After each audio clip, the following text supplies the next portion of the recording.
नमस्ते फ्रेंड्स। अभी सुबह के 6 बज रहे हैं। जस्ट मैं अभी सो के उठी हूँ और उठते ही सबसे पहले किचन में आके मैं सबसे पहला काम जो करती हूँ वो पीने का पानी भरती हूँ। हमारे यहाँ पे सुबह 5:30 बजे ही पानी आ जाता है पीने का। तो अभी 6 बजे जस्ट मैं सो के उठी हूँ, तो अभी सबसे पहले ये मोटर चलाई है और मोटर चला के पानी मैं अपना पीने का भरूँगी।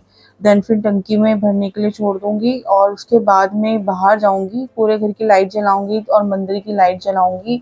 ये उठते ही सबसे पहले हम मंदिर में हाथ जोड़ती हूँ और फिर मैं बाहर जाके बाहर का मौसम लेती हूँ। जैसे इन दिनों अभी दिल्ली में बारिश बहुत हो रही है, मानसून जा चुका है बट बारिश नहीं रुक रही है। तो मैंने बाहर जाके अभी जस्ट देखा कि हवा बहुत अच्छी चल रही थी और सुबह-सुबह की ठंडी हवा में ना थोड़ी देर खड़े हो जाओ ना तो आपका पूरा दिन बड़ा अच्छा जाता है, रिफ्रेशिंग सा आपको फील होता है।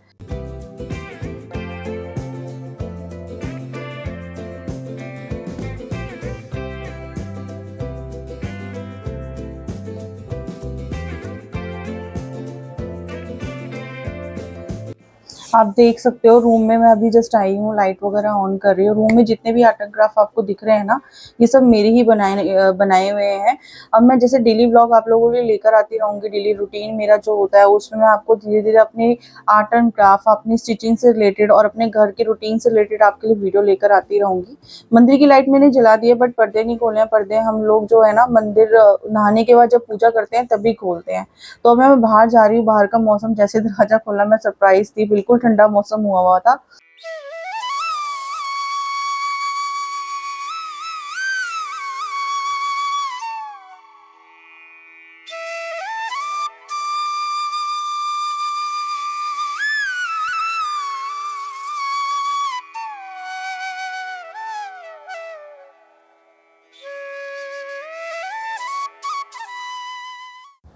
बस बाहर की फ्रेश एयर लेने के बाद मैं थोड़ा-सा फ्रेश होने चली गई थी, ब्रश करने के बाद में फिर मैं किचन में आ गई। किचन में आके सबसे पहले ये होता है कि रात के जो बर्तन-वर्तन किए हुए होते हैं उनको बस वो सूख जाते हैं सुबह तक, तो उनको बस अपनी जगह पे सेट करना होता है। उसके बाद बस मैं वही कर रही हूँ और उस रात को थोड़ी किचन-विचन क्लीन करके सो जाओ, बर्तन वगैरह करके सो जाओ, तो सुबह ना आपका मूड भी अच्छा रहता है क्योंकि आपको पूरी किचन सॉर्टेड मिलती है, क्लीन मिलती है, तो आपका दिन भी पूरा अच्छा जाता है। अगर आप कुछ भी मतलब कि मैसअप करके सो रहे हो किचन के अंदर, सेट नहीं किए, क्लीन नहीं किया, तो सुबह उठते ही सबसे पहले जब किचन में नज़र जाती है ना, तो बहुत ज़्यादा माइंड ख़राब होता है और फिर सबसे पहले फिर किचन में उठते ही बर्तन करो, झूठे बर्तनों पे हाथ लगाओ, तो उससे ना बिल्कुल दिन ना ख़राब जाता है। तो कोशिश यही रहती है कि रात को ही किचन में बर्तन क्लीन करके और किचन साफ करके सो। और कभी-कभी होता है कि तबीयत ठीक नहीं है, हाँ भाई नहीं हो पा रहा है, तो वो सुबह के लिए मैं कई बार छोड़ देती हूँ।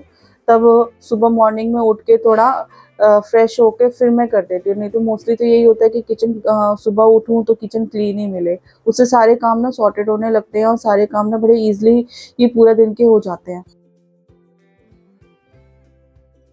मैं सुबह बस ये किचन सेट कर ही रही थी, इतने में हस्बैंड उठ गए थे और वो फ्रेश होने चले गए। मैंने उन्हें बोला कि आज की सुबह की पूजा आप कर दो, मैं दोपहर में नहा के शाम की पूजा कर दूँगी।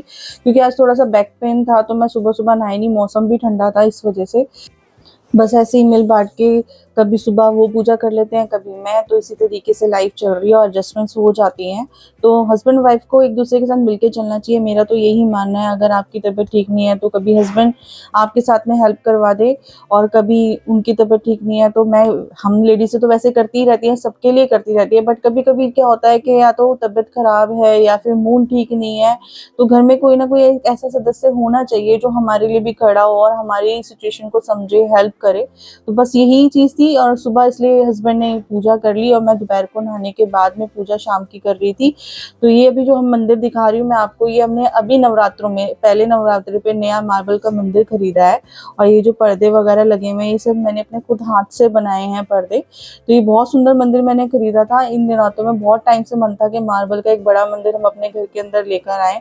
तो ये मंदिर अपनी पसंद का हम लोग लेकर आए हैं। कभी इसकी फुल डिटेल मैं आप लोगों के साथ शेयर करूँगी कि मैंने कहाँ से और कितने का और कैसे बनवाया है ये वाला मंदिर, ठीक है। उसके बाद में हस्बैंड पूजा कर रहे थे तो मैंने सोचा चाय बना देती हूँ और ये दूध मैं पकाने के लिए रख रही थी यहाँ पर। वैसे तो डेली बेसिस पे हम लोग मदर डेयरी के ही प्रोडक्ट यूज़ करते हैं, मदर डेयरी का ही दूध यूज़ करते हैं, बट इस बार मेरे घर में ये अमूल का दूध आ गया। हम लोग इसका मुझे इसका फ्लेवर बिल्कुल पसंद नहीं है, क्योंकि मुझे अमूल का दूध थोड़ा सा ना पतला लगता है मदर डेयरी के अकॉर्डिंग। तो आई थिंक शायद मदर डेयरी पे अवेलेबल होगा नहीं, खत्म हो जाता है कभी कभी। जैसे कि अभी फेस्टिवल्स चल रहे हैं तो लोगों के घर में बहुत सारी चीजें बनती रहती है, तो डिमांड भी बढ़ जाती है उसी के अकॉर्डिंग। जब हस्बैंड शाम को कल लेने गए दूध तो मदर डेयरी का मिला नहीं, तो अमूल का ले आए, बट ठीक है कोई नहीं, जो ऑप्शन मिल जाए उसी में खुश रहना चाहिए। मुझे ये लगता है कि फ्रिज में रात का रखा हुआ था ना, तो उसमें ना मलाई काफी जम गई थी, तो मैं वही देख रही थी, इसमें काफी ज्यादा मोटी मलाई थी, तो मैंने वही हिला के मैं दूध को डाल रही थी, क्योंकि पानी तो हम बिल्कुल भी यूज नहीं करते हैं दूध के अंदर, क्योंकि फ्रिज में रखने के बाद मैं इन दिनों ये देख रही हूँ जैसे वेदर चेंज हो रहा है ना, बारिश एक दो दिन छोड़ के हो रही है, तो फ्रिज का ना टेम्परेचर भी ना बहुत ना अप डाउन ऐसे ही रहता है, तो दूध में आजकल बर्फ जमने लग गई है। और मुझे तो ऐसा लग रहा है कि इससे दिल्ली में सर्दी भी एक महीने पहले आ जाएगी, जैसे अभी अक्टूबर का मंथ चल रहा है। तो वैसे तो न्यूज में भी मैंने ये चीज सुनी कि नवंबर में ही इस बार सर्दी जल्दी आ जाएगी, क्योंकि मनाली में बर्फ अभी से ही पड़ चुकी है। ये बहुत शॉकिंग है हम सब के लिए। अगर ठंड जल्दी आती है तो उसी के अकॉर्डिंग हमें एक महीने पहले प्रिपेयर होना पड़ता है। यहाँ मैं ब्रेकफास्ट की मैं तैयारी कर रही थी, चाय वाय पी ली थी हम लोगों ने। चाय पीने का मैंने शूट नहीं करा, तो एक्चुअली मेरा फर्स्ट व्लॉग है इस तरीके का डेली रूटीन का, तो मैं थोड़ा कोशिश कर रही हूँ आप लोगों के लिए इस तरीके का व्लॉग बनाना। तो अभी मैं ब्रेकफास्ट रेडी कर रही हूँ, ब्रेकफास्ट करने के बाद में मैं घर की क्लीनिंग वगैरह करूंगी, और थोड़ा सा अपना जो मेरा स्टिचिंग का काम काफी दिन से रुका हुआ है, मैं आज वो आपके साथ शेयर करूंगी। मैं जितने भी सूट्स होते हैं मैं अपने खुद ही स्टिच करती हूँ घर के अंदर। बेसिक स्टिचिंग मेरी मदर ने मुझे सिखाई थी, उसके बाद जितनी भी स्टिचिंग मैंने सीखी है सारी ऑनलाइन खुद से सीखी है। जो भी डिजाइन वगैरह मुझे बनाने होते हैं वो सब मैंने खुद से सीखे हैं, तो मैं वो आपके साथ भी अपनी व्लॉग्स के अंदर शेयर करूंगी। अगर आपको इसी तरीके के व्लॉग मेरे पसंद आ रहे हैं, जो भी मैं वीडियो में आपको दिखा रही हूँ आपको पसंद आ रहा है, तो आप प्लीज मेरे चैनल को सब्सक्राइब कर सकते हैं। इसी से रिलेटेड एक सिंपल सा व्लॉग मैं अपने लिए लेकर आऊंगी। क्या है कि इस व्लॉग के थ्रू ना हम अपनी मेमोरीज को ना इकट्ठा कर पाते हैं। तो इसमें जो भी मैं शेयर करूंगी आपके साथ वो मेरे लिए मेरी फैमिली के लिए की मेमोरी होगी, जो हम लोग इसके अंदर इकट्ठा करेंगे। बस वो छोटी मोटी सिंपल सी लाइफ है, वो मैं आप लोगों के साथ शेयर करूंगी अपने व्लॉग्स के अंदर, जिसमें मेरा आर्ट एंड क्राफ्ट होगा। मैं आर्ट एंड क्राफ्ट भी करती हूँ, ठीक है, और मेरी स्टिचिंग होगी, और घर को डेकोरेट करना, घर कैसे मैनेज करना है वो, और मेरे हस्बैंड और मेरा बिजनेस भी है, वो भी मैं आने वाले ब्लॉग में आपको बताऊंगी हम किस चीज का बिजनेस करते हैं, हम कैसे मैनेज करते हैं, और आप लोग भी किस तरीके से अपने घर को मैनेज कर सकते हो, वो सब मैं अपने ब्लॉग्स के अंदर बताने वाली हूँ आपको।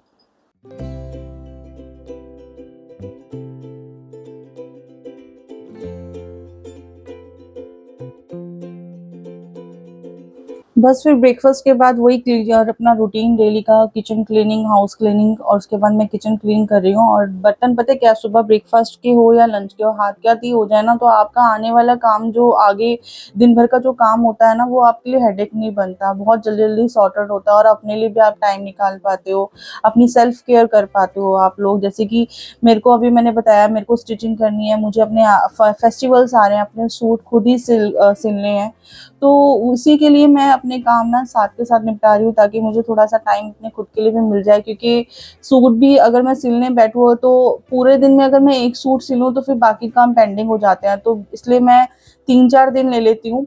कभी पैंट सिल ली, कभी स्लीव्स कटिंग कर ली है, एक दिन मैं कटिंग में लगा देती हूँ, फिर एक दिन मैं पैंट में लगाती हूँ, फिर आपका एक दिन सूट में कोई डिजाइन बनाना है तो उसमें लगा देती हूँ।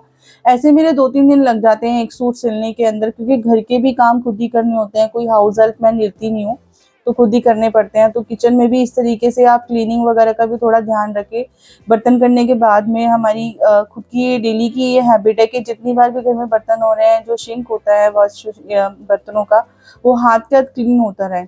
आप जितनी बार बर्तन करोगे उतनी बार क्लीन करोगे, तो उसमें ना ही स्मेल आएगी, ना कोई चिकनाई जमेगी, और आपको ना हमेशा ही अपना किचन ना साफ सुथरा लगेगा, और देख के भी बहुत अच्छा लगता है, ठीक है ना। ज्यादा फिर ना आपको किसी पर्टिकुलर डे पे कोई डीप क्लीनिंग करने की जरूरत नहीं है, जिसमें आपको रगड़ना पड़े बहुत ज्यादा।